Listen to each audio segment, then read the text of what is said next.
মৰাণৰ খোৱাং অঞ্চলত এতিয়াও হাহাকাৰ অৱস্থাত বানাক্ৰান্ত। এতিয়াও ঘৰ বাৰী এৰি আশ্ৰয় শিবিৰ আৰু মথাউৰিতে থাকিবলগীয়া হৈছে বানাক্ৰান্ত ৰাইজ। গৰৈমাৰী গাঁও, কাৱৈমাৰী মাজুলী গাঁৱৰ ৰাইজে মথাউৰিৰ ওপৰতে পশুধনৰ সৈতে সহবাস কৰিবলগীয়া হৈছে। তিৰপালৰ তলত কণ শিশুৰ পৰা বৃদ্ধলৈকে সকলোৱে কটাবলগীয়া হৈছে। প্ৰশাসনৰ ফালৰ পৰা খাদ্য সামগ্ৰী, খোৱা পানীৰ লগতে পশু খাদ্য যোগান ধৰা হৈছে যদিও সেয়া পৰ্যাপ্ত নহয়। ইফালে বিস্তৰ কৃষিভূমিও পানীৰ তলত থকা ধান খেতিক লৈ অনিশ্চয়তাত ভুগিবলগীয়া হৈছে বানাক্ৰান্তই।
পৰিস্থিতি দেখিলে আমাৰ অলপ দুখ লাগে। নিজৰটো বাদেই আমি যিমান দুখত আছোঁ তাতকৈ বহুত বেয়া দুখত মানে বানাক্ৰান্তসকল আছে। এতিয়া ৰাস্তাত আছে, ৰাস্তাৰ সাধাৰণ এখন ত্ৰিপালৰ মাজত আছে। খাদ্যটো বাদেই তেখেতসকলে বৰষুণৰ পৰাও ৰক্ষা পৰা নাই আৰু নানা ধৰণৰ খাদ্য পানী বি খাব নাপাইছিলে। দুই এক চৰকাৰে যদিও যোগান ধৰিছে, সেইখিনি পানী পৰ্যাপ্ত নহয় আৰু টিউবৱেল, লেট্ৰিন, হগাম এটা বহুত অসুবিধা হৈছে। আৰু বাকীখিনি যিখিনি খেতি পথাৰ, বয় বস্তু, জীৱ জন্তু, মানুহৰ যিখিনি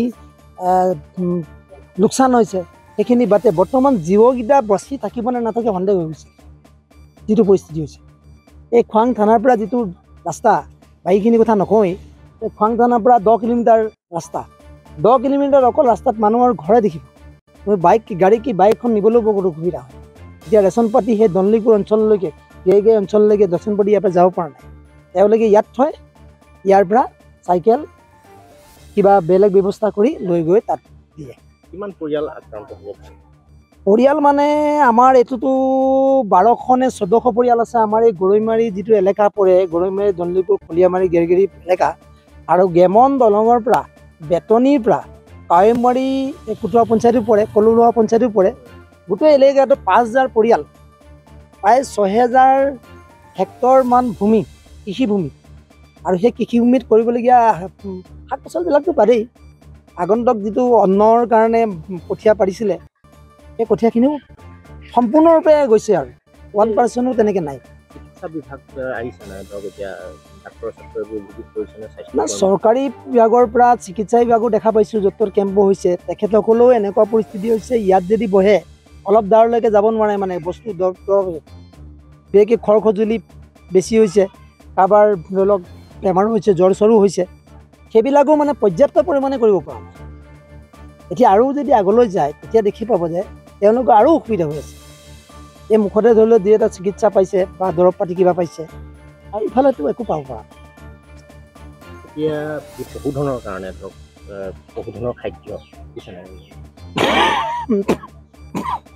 পশুধনৰ খাদ্য এবস্তামানকৈ এটা পৰিয়ালত গোলা চাপৰ দিছে, আৰু এবস্তা দিয়াৰ কথা শুনিছিলোঁ, কালি দিলে নে নিদিলে নাজানো। কিন্তু ইমানখিনিয়ে খাদ্য অকল চাপৰ খায়ে গৰু ছাগলী জীয়াই থাকিব। অন্য খেৰ চেৰ, অন্য যোগান বা গৰু ছাগলীক দিব পৰা ভিটামিন, তেনেকুৱা ধৰণৰ যদি ব্যৱস্থা নকৰে, আজি মানুহবিলাক, কৃষকবিলাকৰ মেইন মূলধন এতিয়া আশাৰ ভিতৰত গৰু ছাগলীকেইটাই আছে। যদি গৰু ছাগলীকেইটা বঢ়াই নোৱাৰে তেখেতসকলে মৰিব লাগিব, আত্মহত্যা হ'ব। ইয়াত মানে দেখিব, শুনিব। আৰু যদি আগৰ পানীতকৈ যদি দুহাত পানী বেছি হৈ যায় আত্মহত্যা। গতিকে চৰকাৰলৈ এটা অনুৰোধ কৰিছোঁ যে যি গৰু ছাগলী পশুধনবিলাক আছে তেওঁলোকক কৰ্পলৰ ৰক্ষাৰ ব্যৱস্থা কৰিব লাগিব। আৰু এই যে অন্ততঃ যিখিনি 5,000 পৰিয়ালৰ যদি কৃষিভূমি লোকচান হৈছে তেখেতসকলক অন্ততঃ 2 বিঘামানকৈ কঠীয়াৰ ব্যৱস্থা কৰি দিব লাগিব। কঠীয়া ইয়াত পাৰি আৰু মানে কঠীয়াত পৰাৰ ব্যৱস্থা কৰিলে নহ'ব, বেলেগৰ পৰা কঠীয়া আনি আগত যেনেকৈ দিছিলে দুপেৰা কঠীয়া দিছিলে আমি পাইছিলোঁ, প্ৰতি বছৰে তেনেকৈ বানাক্ৰান্তসকলে কঠীয়া পাৰে 2-4 ফেৰা 2 এজনক দিয়ে, তেনেকৈ নহ'ব। প্ৰতিটো পৰিয়ালক কৃষি পৰিয়ালক তেওঁলোকে অন্ততঃ 2 বিঘা মাটিত যদি কঠীয়া দিয়ে তেতিয়াহ'লে মানুহখিনি অকণমান ৰক্ষা পৰিব।